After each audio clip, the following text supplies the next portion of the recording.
Hi, നമുക്കിന്നല്ല super chicken fry ഉണ്ടാക്കിയാലോ? എണ്ണയൊന്നും ഒഴിക്കാത്ത അധികം മസാലയൊന്നും ഇല്ലാത്ത നല്ല ചിക്കൻ ഫ്രൈ ആണ് കേട്ടോ. എണ്ണയ്ക്കൊക്കെ വില കൂടി നിൽക്കുന്ന ഈ സമയത്ത് ഇങ്ങനെയൊരു ചിക്കൻ എല്ലാവർക്കും ഉപകാരപ്രദമാകും കേട്ടോ. ഒന്ന് പരീക്ഷിച്ച് നോക്കാവേ.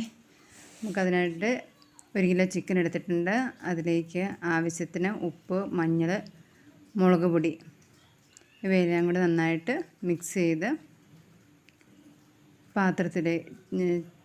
പാനിലേക്ക് ഇട്ട് കൊടുക്കാം. എന്നിട്ട് നന്നായിട്ട് മൂടി വെച്ച് വേവിക്കണേ. നന്നായിട്ട് ചെറിയ തീയിൽ മൂടി വെച്ച് വേവിച്ചെടുക്കാം. പകുതി വെന്ത് കഴിയുമ്പോൾ ഒന്ന് ഇളക്കിയിടുക. എന്നിട്ട് വീണ്ടും ചെറിയ തീയിൽ തന്നെ അടച്ച് വയ്ക്കുക.